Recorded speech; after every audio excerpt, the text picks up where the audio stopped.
కాబట్టి ఈ శిష్యత్వ లక్షణాల గురించి మనం నేర్చుకుంటాం. కాబట్టి అపోస్తలుడైన పౌలు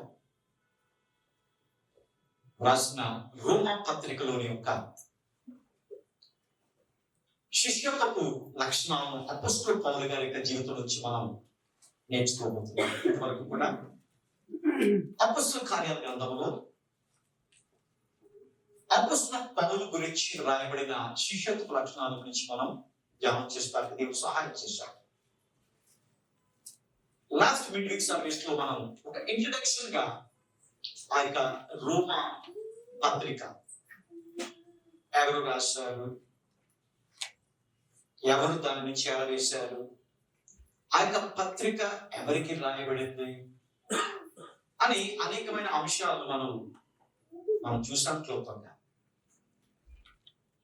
ఈరోజు రోమిలకు రాసిన పత్రికలో ఇక మొదటి అధ్యాయంలోకి మనం వెళ్ళక ముందు కొంతమంది శిష్యత్వాన్ని అర్థం చేసుకున్న వాళ్ళు కొన్ని బంగారు సూక్తులు, వాళ్ళు గోల్డెన్ కొటేషన్స్ అని చెప్తారు. వాళ్ళు తమ యొక్క జీవితాల్లో ఈ శిష్యత్వం గురించి వాళ్ళు ఆలోచన చేస్తే వారు కొన్ని కొటేషన్స్ వాళ్ళు తెలియజేశారు. దీంట్లో ఒక 3 కొటేషన్స్ ని మీ మధ్య ఉంచాలని ఇష్టపడుతున్నాను. First quotation, discipleship is not an option, it is a command. ఏంటంటే శిష్యత్వం అనేది నీ ఇష్ట ప్రకారం నువ్వు చేసేది కాదు. It's not your choice, it's not your option.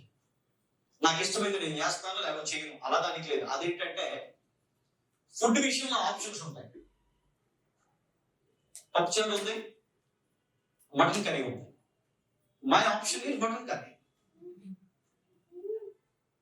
అలాగే మటన్ తిన్న వాళ్ళకి ఆప్షన్ ఏంటి? పప్పుచారు. It's a choice, it's option. కానీ డిసైపుల్షిప్ అనే అంశం వచ్చిన తర్వాత it is not your choice, it's not your option, it is a command of God. దేవుడు తన బిడ్డలకు ఇచ్చిన ఆదేశం అయినది. ఆదేశం అంతే, పాటించాలి తప్పదు. నువ్వు నా బిడ్డవైతే నా రక్షణ యొక్క గొప్పతనాన్ని నువ్వు గుర్తిరిగినట్లయితే, నన్ను నువ్వు గురువుగా ఎంచుకొని నా మార్గంలో నడుస్తున్న వ్యక్తివైతే, ఈ యొక్క శిష్యత్వం అనేది నీకు జీవితంలో అది ఆజ్ఞగా ఆదేశంగా ఉండాలని బిల్లీ గ్రహం గారు ఈ మాటలు ఆయన తెలియజేశాడు. బిల్లీ గ్రహం గారి గురించి నేను చెప్పక్కర్లేదు, ప్రతి ఒక్కరికి తెలుసు. ప్రపంచ ప్రఖ్యాత కాల్చిన గొప్ప దైవ సేవకుడు, అద్భుతమైన క్రూసేవలు జరిగించారు. అనేక లక్షల ఆత్మలను దేవుని కోసం సంపాదించారు. కాబట్టి ఆ యొక్క బిల్లీ గ్రహం గారి యొక్క కొటేషన్ ఏంటంటే, శిష్యత్వం అనేది నీ ఇష్టం కాదు, అది ఒక దైవ ఆదేశం. ఇంగ్లీష్ లో మనం చూసినప్పుడు discipleship is not an option, it is a command. It's a command. Okay, ఆజ్ఞ అతిక్రమమే. దేవుడు చెప్తున్నాడు, నువ్వు నా దగ్గరకు వచ్చా, లోకం నుంచి నేను ప్రత్యేక పరిచయాన్ని, నన్ను స్వకీయ రక్షకుడిగా అంగీకరించి నమ్మి బాప్తిసం తీసుకున్నావు, నన్ను అనుసరిస్తామని చెప్పి ఒక తీర్మానం తీసుకున్నావు. అలాగైతే నీ జీవితంలో ఇది నా ఆదేశముగా నువ్వు పాటించింది నా ఆజ్ఞ. ఒక ఆదివారం మాత్రమే శిష్యుడిగా ఉండేదానికి ప్రయత్నం చేయొద్దు, లేకపోతే కొన్ని పరిస్థితులు మాత్రమే శిష్యుడిగా ఉండేదానికి కాదు ఇచ్చింది. ఎప్పుడైతే నువ్వు నన్ను అంగీకరించి నన్ను నీ స్వకీయ రక్షకుడిగా అంగీకరించి నా బిడ్డగా అయిన మరుక్షణం నుంచి ఇక లోకంలో ఉండే ఆఖరి క్షణం వరకు కూడా ఇది నీ జీవితానికి నేనిచ్చే ఆజ్ఞ ఉన్నదని దేవుడు మనకు తెలియజేస్తున్నాడు. అది బిల్లీ గ్రహం గారి ద్వారా. Second golden quotation about discipleship. The goal of discipleship is not for information. The goal of discipleship is not for information. It is for transformation.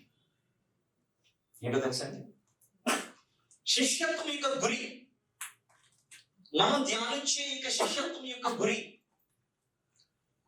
ఇది మీకు ఒక ఇన్ఫర్మేషన్ గా కాదు, ఒక సమాచారం కాదు. ఇది మన యొక్క జీవితాల్లో పరివర్తన కోసం దేవుడు ఇస్తున్న యొక్క సందేశం. కాబట్టి discipleship qualities are not for the information, it is for the transformation. నా ప్రార్థన, మనందరి ప్రార్థన, మనం యొక్క డిసైపుల్షిప్ క్వాలిటీస్ మనం ధ్యానిస్తున్నప్పుడు అది ఇన్ఫర్మేషన్ గా నువ్వు తీసుకున్నట్లయితే దానివల్ల మనకి ఎలాంటి యూస్ మనకు లేదు. నీకున్న ఇన్ఫర్మేషన్ లైబ్రరీని ఇంక్రీజ్ చేయమని దేవుడు చెప్పట్లేదు.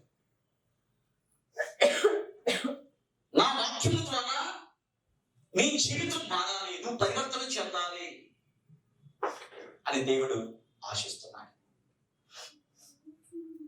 కాబట్టి శిష్యత్వం యొక్క గురి, మనం కూడా ఎందుకు ఈ యొక్క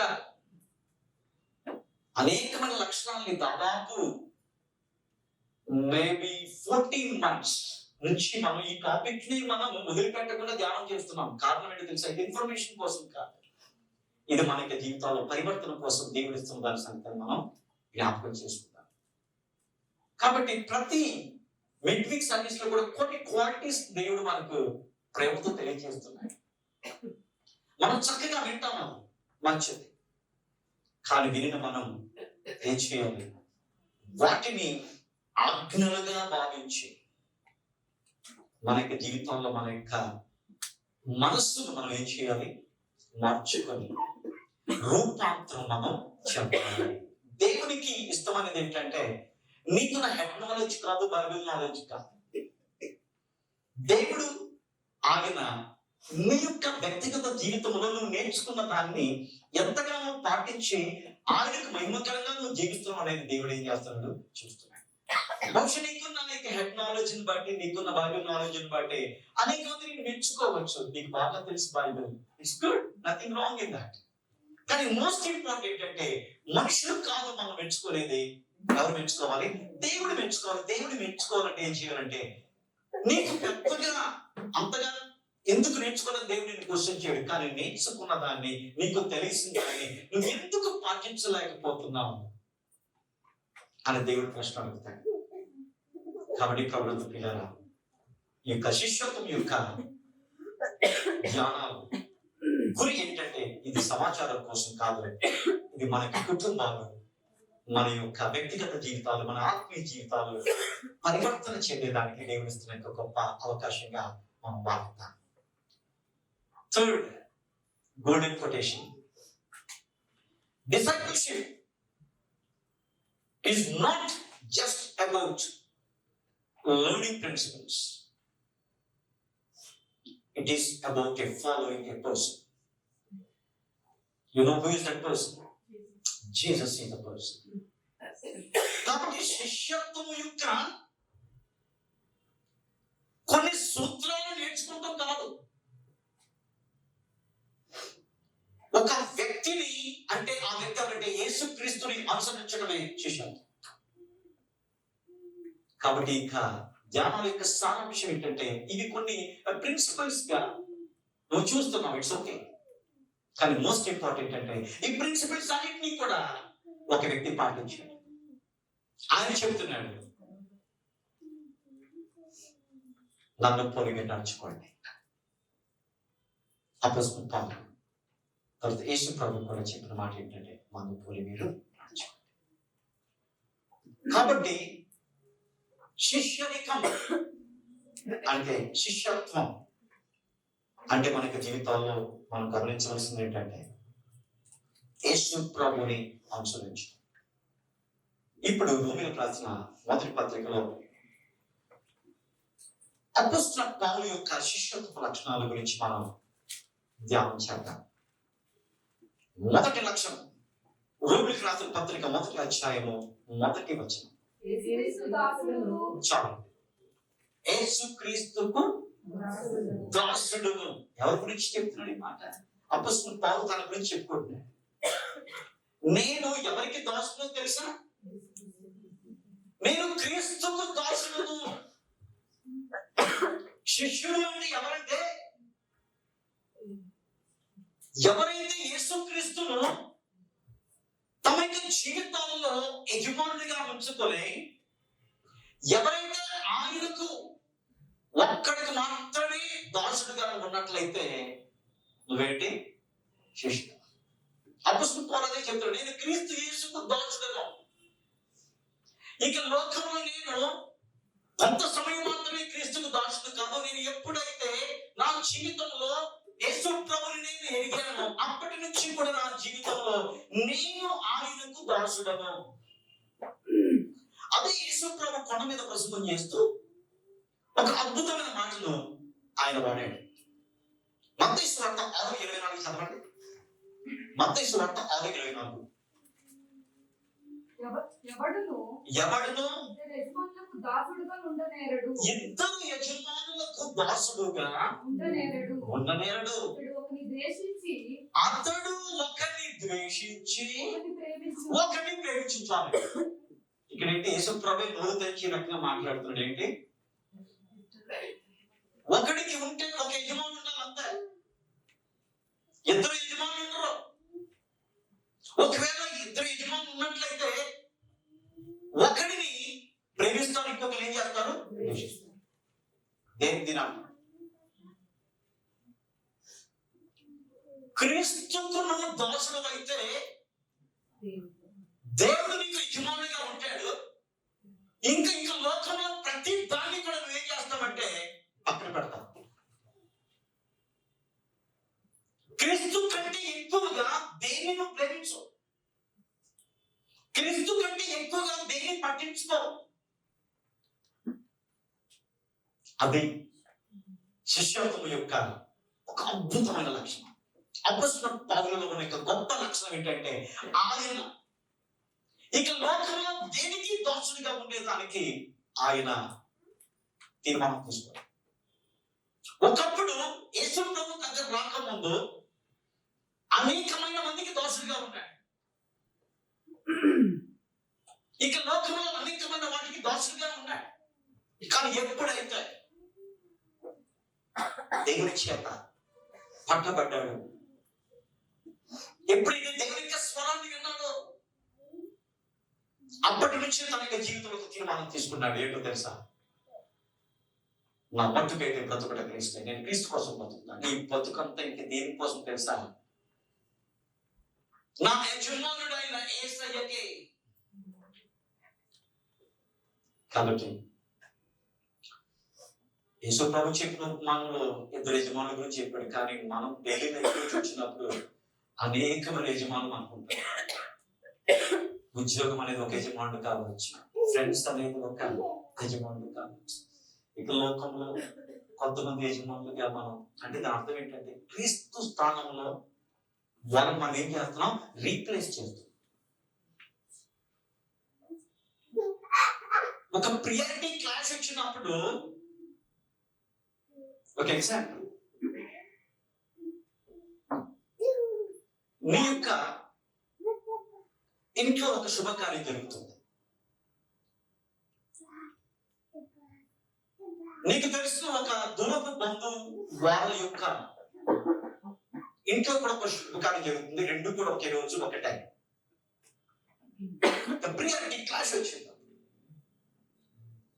అప్పుడు నువ్వు ఏ తీర్మానం తీసుకుంటావు? నీ ఇంటిలో జరిగే శుభకార్యాన్ని వదిలిపెట్టి అక్కడ పాల్గొనేదానికి వెళ్తావా?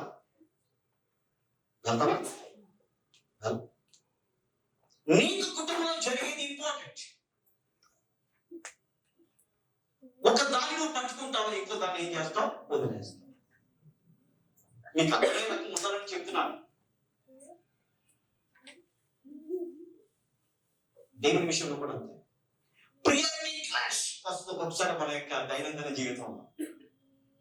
దేవుడా లేకపోతే అది, దేవుడా లేకపోతే ఆ పరిస్థితి, దేవుడా ధనమా, దేవుడా ఇంకేదైనా. ప్రియారిటీ క్లాష్ వచ్చినప్పుడు నువ్వు నిజముగా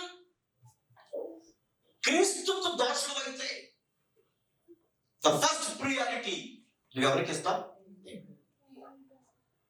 నో నెగోషియబుల్, నో కాంప్రమైజ్. నేను రాజీ పడను. క్రీస్తు విషయంలో లోకానికి రాజీ పడని వాడు ఎవరో తెలుసా? క్రీస్తు శిష్యుడు. కాబట్టి మనకి జీవితాల్లో ఆలోచించాలి. ధైర్యంగా చెప్పగలం. అపొస్తలుల పౌలు ధైర్యంగా చెబుతున్నాడు, రోమాలోనికి సంగమా, నేను క్రీస్తుకు నువ్వు కూడా ఇలాంటి పరిస్థితి వస్తాయి. నువ్వేం చెప్పగలుగుతావు? మనకి జీవితంలో క్రీస్తుకు దాసులుగా మనం ఉన్నాం. ఆయనే యజమానుడిగా మనం కలిగి ఉన్నాం. ఆ రకంగా ఇక మొదటి లక్షణం ద్వారా దేవుడు మనల్ని బలపరిచి స్థిరపరచుగాక. ఆమె రెండో లక్షణం మనం చూద్దాం. రోమిలకు రాసిన పత్రిక 1వ అధ్యాయము 2వ వచనం.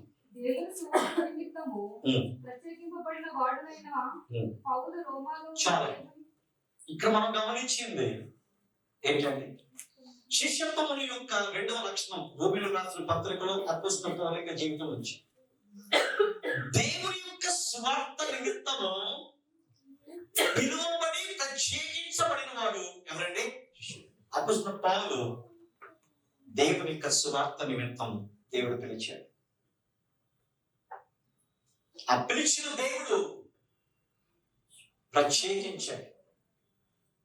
ప్రత్యేకించి ఒక ప్రత్యేకమైన బాధ్యతను అపొస్తలుల పౌలుకి ఇచ్చాడు. నేను నిన్ను ఏ రకంగా రక్షించాను, నీ బాధ్యత ఏంటంటే అనేక మందిని నా సువార్త వల్ల రక్షణలోనికి నడిపించే సాధనగా నేనేం చేశాను? నేను ప్రత్యేకించాను. అది ఒక్క అపొస్తలుల పౌలుకి మాత్రమే ఇచ్చింది కాదండి. యేసు ప్రభు యొక్క రక్తము ద్వారా కడగబడిన, నమ్మి బాప్తిసం పొందిన ప్రతి ఒక్కరికి దేవుడిచ్చిన యొక్క ఆదేశం ఏంటంటే సర్వజనులకు వినించాలి, సువార్తను ప్రకటించాలి. కాబట్టి నువ్వు నేను కూడా దేవుడు మనం ఏర్పరచుకున్నాడు. ఒకప్పుడు లోకంలో ఉన్నాము, లోకంలో యొక్క వార్తలను ఇతరులకు తెలియజేసేవాడు. లోకంలో ఉన్న అన్ని కూడా చెడ్డ సమాచారమే. But good news is from Bible. The good news is from Jesus. The good news is from God. ఆ యొక్క దేవునికి స్వార్థలను రక్షించబడిన మనం, దేవుడు చెబుతున్నాడు, నేను నిన్ను పిలుచుకున్నా. ఈ ప్రపంచ జనాభా ఎన్ని కోట్లండి?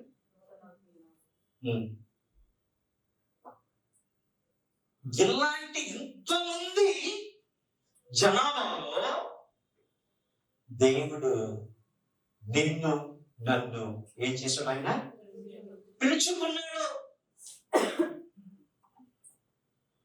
పిలుచుకున్న దేవుడు మనం ప్రత్యేకించాడు.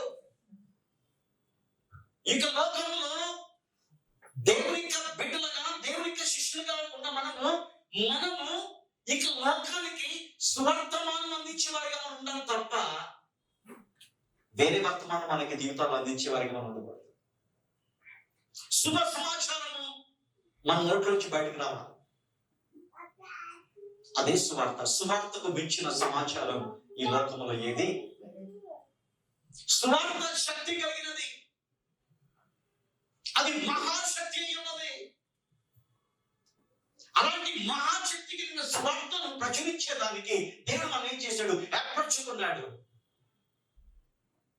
కాబట్టి ఇక 2024లో మనకి జీవితాల్లో, నేను ఆల్రెడీ చెప్పాను మీకు, దేవుని యొక్క సువార్తను ఇతరులకు ప్రచురించే వారిగా మనం ఉంటాం.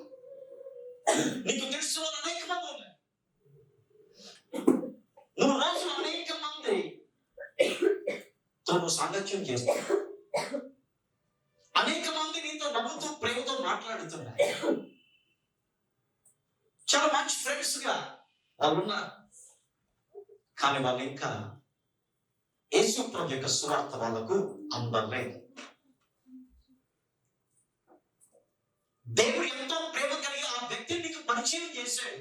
ఆ వ్యక్తితో నీకు ఫ్రెండ్షిప్ ఇచ్చేదానికి దేవుడు సహాయం చేశాడు. ఎందుకో తెలుసా? ఈ లోకాన్ని రామాయణం మాట్లాడేదానికి కాదు, ఇక లోకం యొక్క పిచ్చపాటి కబుర్లు మాట్లాడి టైం పాస్ చేసుకునే దానికి కాదు.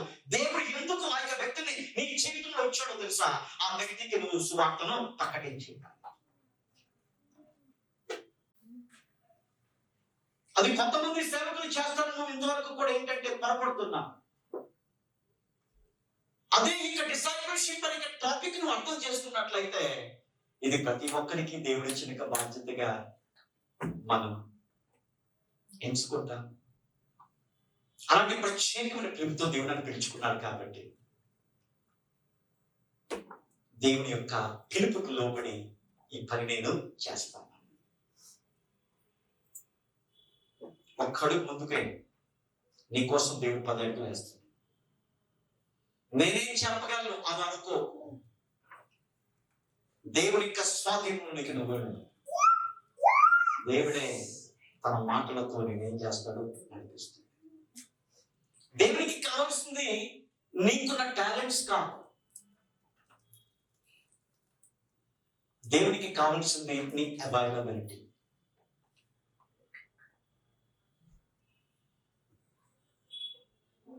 దేవుని యొక్క స్వరం సమూయేలుకు వినిపించింది. సమూయేలా ఎక్కడి నుంచి ఆ స్వరం అని చిన్నోడికి తెలియదు. కానీ ఏలికి తెలిసింది. ఏం అడిగాడు? నువ్వు పిలిచావా? లేదు, నేను పిలవలేదు. రెండోసారి మీరు పిలిచారు. అప్పుడు అర్థమైంది చిన్న వాళ్ళతో దేవుడు ఏం చేస్తున్నాడో మాట్లాడుతున్నాడు. అప్పుడు చిత్తము ప్రభువా నీ దాసుడు.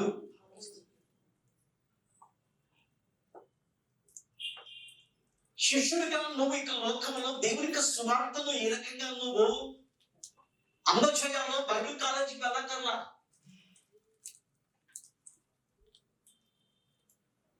ప్రార్థన అనేక ఆయుధాలను ఉపయోగించి నాయన ఈరోజు నేను అనేక మందిని కలవబోతున్నాను. కనీసం కొంతమందితో నాయన నీ సువార్తను చెప్పే ఆ ధైర్యాన్ని నాకు దయచేయి అని ప్రార్థనాపూర్వకంగా సిద్ధపడే రోజులు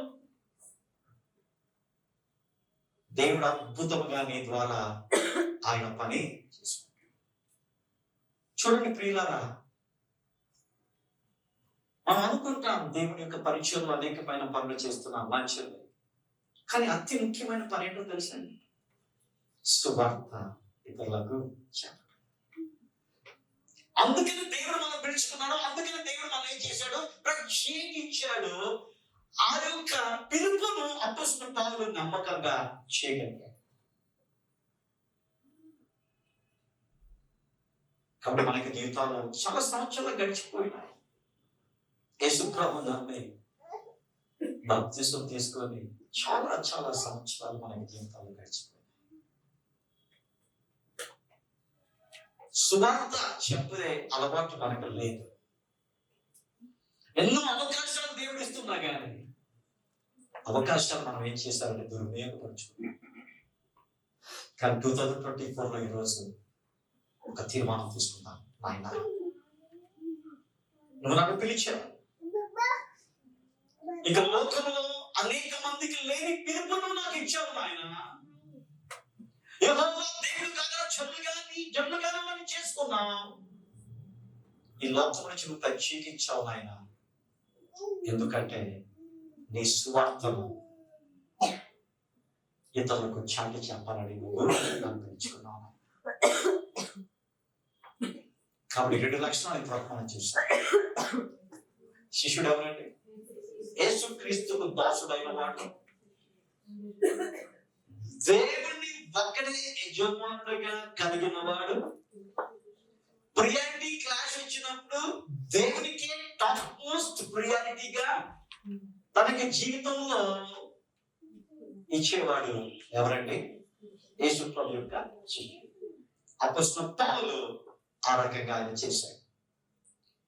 రెండవది, దేవునికి సువార్త నిమిత్తం పిలువబడి ప్రత్యేకించబడిన వారు ఎవరండి? శిష్యుడు. మూడవ లక్షణం, రోమిలకు రాసిన పత్రిక 1వ అధ్యాయము 8వ వచనం. మీ విశ్వాసము సర్వలోకమును ప్రచురము చేయబడినట్టు బట్టి మొదట మీ అందరి నిమిత్తము యేసుక్రీస్తు ద్వారా నా దేవునికి కృతజ్ఞతాస్తుతులు చెల్లించుచున్నాను. ఓకే, దీంట్లోని యొక్క అర్థాన్ని మనం గమనించినప్పుడు అపొస్తలుడు పౌలు యొక్క మూడవ శిష్యత్వపు లక్షణం రోమిలకు రాసిన పత్రికలో మిగతా విశ్వాసం బట్టి దేవునికి కృతజ్ఞతాస్తుతులు చెల్లించువారు ఎవరండి? మిగతా దేవుని నమ్ముకున్నవారు అందరూ బహుశా నీ విశ్వాస ప్రమాణములు ఉండకపోవచ్చు. కొంతమంది కొంచెం ఆసక్తి కలిగి ఉండొచ్చు, ఇంకొంతమంది ఆసక్తితో కలిగి ఉండొచ్చు, ఇంకొంతమంది అసలు ఆసక్తి లేకుండా ఉండొచ్చు, కొంతమంది పరిపూర్ణమైన విశ్వాసం కలిగి ఉండే వారికి ఉండొచ్చు, ఇంకొంతమంది బలహీనమైన విశ్వాసం కలవారిగా ఉండొచ్చు, ఇంకొంతమంది అసలు విశ్వాసం లేని వారిగా ఉండొచ్చు. వీరందరూ కూడా దేవుని యొక్క మందిరంలో దేవుని యొక్క సహవాసం ఉన్న వాళ్ళే. అలాగే అపొస్తలుడు పౌలు ఏం చేశాడు తెలుసా? మిగతా విశ్వాసం బట్టి దేవునికి ఏం చేశాడు? కృతజ్ఞతాస్తుతులు చెల్లించాడు. తన ఆత్మీయ స్థితితో వాళ్ళు కంపేర్ చేసుకోవాలి. నేను ఇంత బాగా పనిచేస్తున్నాను, మిగతా వాళ్ళు ఏం చేయట్లేదని చెప్పి వాళ్ళని అక్కడ పెట్టాల. నేను చేసే రకంగా ఇతరులు చేయట్లేదని బాధపడాలి. నాయన తనకు తెలిసిన విశ్వాసం అందరినీ బట్టి ఏం చేశాడు? కృతజ్ఞతాస్తుతులు చెల్లించాడు. నాయన ఈ వ్యక్తిని బట్టి నీకు వందనాలు. ఈ వ్యక్తిని దగ్గరకు వచ్చాడు నాయన, ప్రస్తుతము నీ విలువ తెలుసుకోవట్లేదు, కానీ లోకం నుంచి ప్రత్యేకపరిచాడు. మందిరానికి వస్తున్నాడు, దేవునికి వాక్యాన్ని వింటున్నాడు, కానీ నీ పట్ల శ్రద్ధగా లేకపోవచ్చు. కానీ ఆ వ్యక్తిని బట్టి నేనేం చేస్తాను? కృతజ్ఞతాస్తుతులు చెల్లిస్తున్నాను. ఆ వ్యక్తిలో నుంచి లోపాలను ఎత్తి చూపించాల. ఆ వ్యక్తిని తను చేస్తున్న పనితో కంపేర్ చేసుకోవాలి. నాకేం ప్యాషన్ ఉంది, మిగతా వాళ్ళకి ఎవరికి ప్యాషన్ లేదు అని ఇతరులను అక్కడ పెట్టాల. ఏం చేశాడు? ఇతరులను నాయన మీ యొక్క సహవాసం నడిపించావు ఆయన, వారిని బట్టి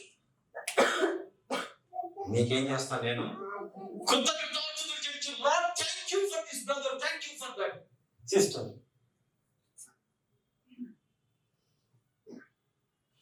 అలాంటి ఆలోచన సరళి కలిగిన వాడు నిజమైన శిష్యుడు. సాధారణంగా మనం ఏం చేస్తామంటే, ఇక లోకంలో మనం మానవ నైజం ఏంటో తెలుసు. నేను పని చేస్తున్నాను, మిగతా వాళ్ళు కూడా చేయాలి. నథింగ్ రాంగ్ ఇన్ దట్, తప్పేం కాదు. దానివల్ల మనం ఏం చేస్తాం? ఒక్కొక్కసారి వాళ్ళని పక్కన పెడతాం.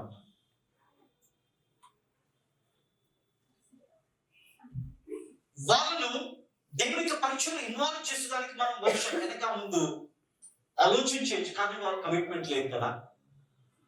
కానీ నిజమైన శిష్యులు అయితే ప్రతి ఒక్కరిని బట్టి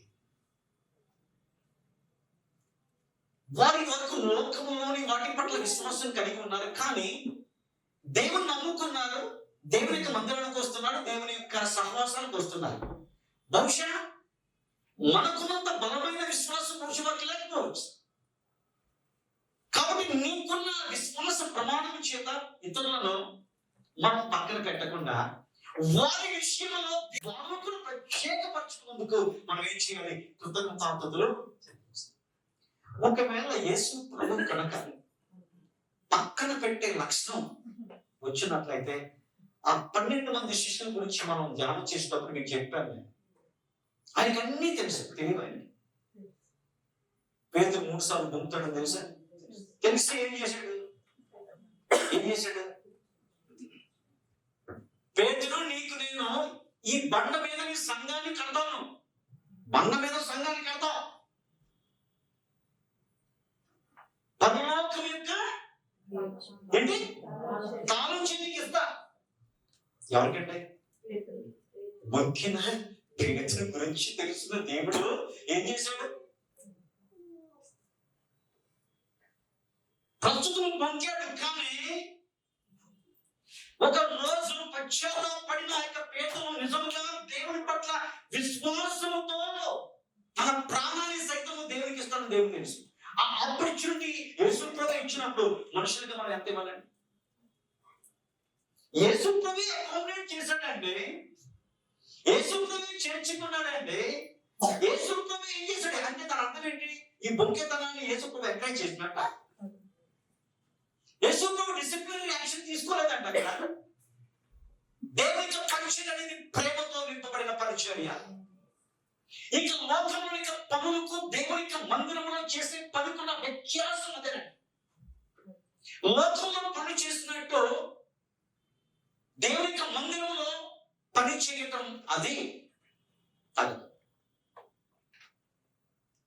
నా ఆఫీస్లో నేను టోటల్ డిఫరెంట్ స్టైల్.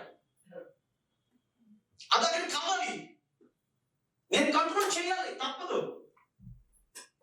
కానీ దేవుని మందిరం దగ్గరికి వచ్చేసరికి పరిశుద్ధాత్మ దేవుడే అందరినీ కంట్రోల్ చెప్ప. ఎవరు కూడా కంట్రోల్ చేసేదానికి అధికారం.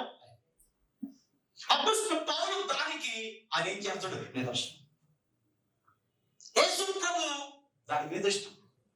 తండ్రికి ప్రియమైన శిష్యుడు ఎవరో తెలుసా? యేసు ప్రభు.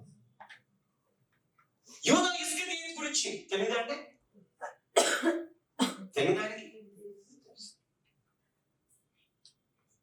ఆలోచనలే తెలుసు. వాడు అసలు ఎందుకు యేసు ప్రభు దగ్గరకు వచ్చాడో తెలుసు. అతనుకున్న ఆశయం తెలుసు. కానీ విచిత్రం ఏంటో తెలుసా? వాడు దొంగ అయి ఉన్నాడంట. అలాంటి వాడికి ఏం చేశాడు? మోస్ట్ ఇంపార్టెంట్ పోర్ట్ఫోలియో ఇచ్చేసాడు. ఫైనాన్సెస్. ఆలోచించేద్దాం ఏంటి యేసు ప్రభు యొక్క ఫండా, యేసు ప్రభు యొక్క మెథడాలజీ. దేవుని యొక్క పరిచర్య దైవ పద్ధతిలో చేయాలి.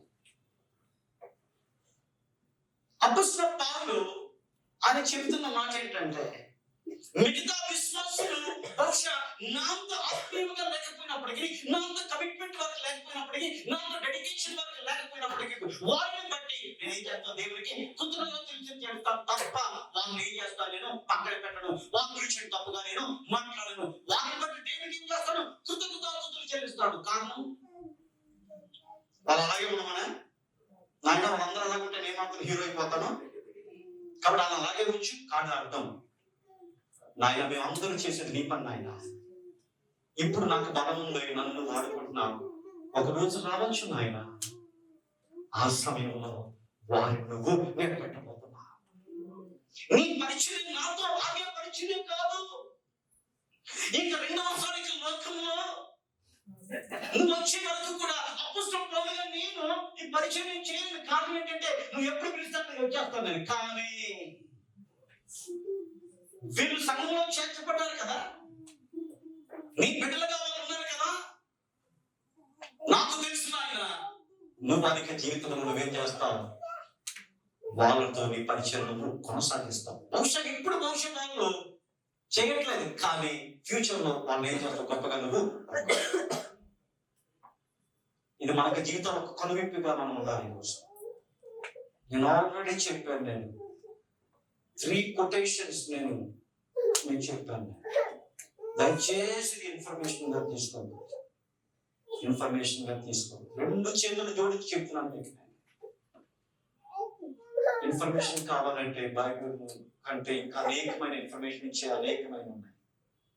బైబిల్ లేదు, ట్రాన్స్ఫర్మేషన్ కోసం దేవుడు మనకి ఇచ్చి నాయన ఇతరుల చూసినప్పుడు నాయన నా కోపం ఇతరులు చూసినప్పుడు నాయన నేను కృతజ్ఞతాస్తుతులు చెల్లించకుండా ఇంతవరకు నా జీవితం గడిచింది.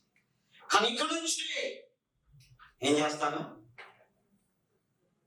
ఎవరైతే మీ విశ్వాసంలోకి వచ్చారో, ఎవరైతే మిమ్మల్ని నమ్ముకున్నారో, ఎవరైతే మీకు పరిచయంలో ఉంటున్నారో వారిని బట్టి నేనేం చేస్తాను? మీ కృతజ్ఞతాస్తుతులు నేను చెల్లిస్తాను అని నీ యొక్క ప్రవర్తన సరళిని నువ్వు మార్చుకున్నప్పుడే నువ్వు నిజమైన శిష్యుడు. నాలుగో చెప్పిన అనిపిస్తాను. రోమిలకు రాసిన మొదటి పత్రిక 11వ వచనం. స్థిరపడవలెనని అనగా నీకును నాకును కలిగి ఉన్న విశ్వాసము చేత, అనగా మనము ఒకరి విశ్వాసము చేత ఒకరు ఆదరణ పొందవలెనని. దీన్ని ఇంకా ఎక్కువగా 3 లక్షణాలకి ఎక్స్టెన్షన్ ఇస్తూ అపొస్తలుడైన పౌలు తన యొక్క శిష్యత్వ లక్షణాన్ని ఏ రకంగా తెలియజేస్తున్నాడంటే, 4వ లక్షణంగా ఒకరి విశ్వాసము చేత ఒకరు ఆదరింపబడి ఇతరులను స్థిరపరుచున్నారు. ఎవరంటే? దేవుడు ప్రతి ఒక్కరిని ఒక ప్రత్యేక రీతిలో చేశాడు. నమ్ముతామా లేదా? దేవుడు అద్భుతమైన డిజైన్. ఆయన design is a perfect design. ఆయన plan perfect plan, faultless, super plan. ఆ రకంగా దేవుడు మనందరినీ కూడా ఏం చేశాడు? క్రియేట్ చేశాడు. అవునా కదా? దేవుడు మనం డిజైన్ చేశాడండి. దేవుడు చేసిన డిజైన్ లో తప్పులు వెతికే పని మంది కాదు. అంటే దేవుడు చేసిన డిజైన్ లో నువ్వు తప్పులు వెతుకుతున్నట్లయితే అర్థం ఏం తెలుసా? దేవుడిని నువ్వేం చేస్తున్నావు? తప్పు పడుతున్నావు. ఏమైనా నువ్వు ఇలాంటి గాడి చేసావు, ఇలాంటి డిజైన్ నువ్వు చేసావేంటి? అపొస్తలుడైన పౌలు అదే చెప్తూ ఆయన ఏం చెప్తున్నాడంటే, ఒకరి విశ్వాసం ఒకరి దగ్గర నుంచి నేర్చుకున్నది. నాకే అన్ని తెలుసు నేను అనుకోకూడదు. ఒకరి దగ్గర నుంచి ఒకరు మనం ఏం చేయాలి? నేర్చుకోవాలి. అది ఎవరి ద్వారా ఎవరితో మనం కలుసుకున్నా కానీ వాళ్ళు డిజైన్ పై కరెక్ట్. నువ్వు పక్కన పెడుతున్నావు అంతే. వాళ్ళు నువ్వు వాళ్ళు లెక్క చేయట్లేదు అంతే. కానీ but there God's design. God's design లో తప్పు ఎదగదు. గాడ్స్ డిజైన్ బట్టి ఏం చేయాలి? అపొస్తలుడైన పౌలు చెప్తున్నారు, ఒకరి విశ్వాసము చేత ఒకరు ఏం చేయాలి? ఆదరించబడి. ఒకరినొకరు ఏం చేయాలి? కంఫర్ట్. ఆదరించబడాలి. తర్వాత ఏం చేయాలి? కృతజ్ఞతాస్తుతులు చెల్లించాలి. ఈ కృతజ్ఞతాస్తుతులు చెల్లించే అంశంలోనే 4వ లక్షణం ఏంటంటే, ఒకరి యొక్క మంచిని నువ్వేం చేయాలి? ఎప్పుడు కూడా మనం ఏం చేస్తామంటే, అతను బహుశా 80% is doing good, or maybe 90% the person is doing good. But మనం ఏం చేస్తామంటే 90% పట్టించుకో. ఆ 10% లేకపోతే ఒకటి ఏదో ఒక దాన్ని పట్టుకొని all the 90% what are the good is doing, మనం ఏం చేస్తాం? we are branding that person is like that. ఇంకో సంగతి చెప్పనా? దేవుడే మనల్ని బ్రాండ్ చేయాలి. దేవుడు ఏమంటున్నాడు? నా బిడ్డను. మన గురించి అంతా తెలుసండి. ఇక్కడ ఎంత భక్తితో ఉంటాం, ఇంట్లో ఎలా ఉంటాం. కాబట్టి ఈ నోస్ ఆల్ దట్. చెప్పి నువ్వేం చేయాలి? నిన్ను అప్పగించుకో.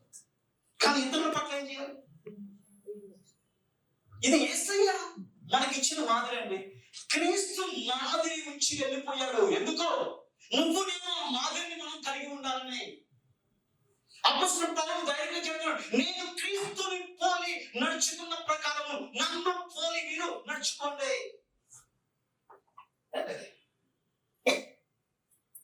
కాబట్టి ప్రాబ్లం ప్రియులారా, ఇక 2024